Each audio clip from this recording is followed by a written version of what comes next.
Welcome back to my channel it's with blogs. তো আজকের ব্লগটা মূলত আমি পড়ানোর উদ্দেশ্যে বেরিয়ে পড়েছিলাম। পড়াতে চারি রাস্তাটা আমার ভীষণ ভালো লাগে, বিকজ এই রাস্তার চারিধারে একেবারে সবুজে পরিপূর্ণ থাকে।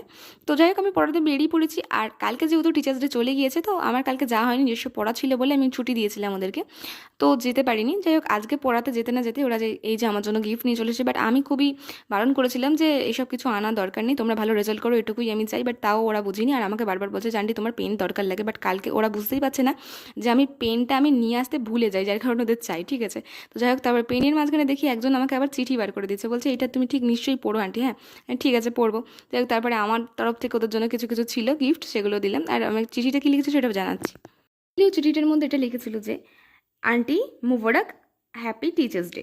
আমার নাম আনিশ মণ্ডল, আমি তোমার জন্য কিছু কথা লিখতে চাচ্ছি। আমার দেশে হবে সেই ছেলে বড় কবে, কথায় না বড় হয়ে কাজে বড় হবে। এই কথাটা তুমি সবসময় আমাদের শেখাও। তো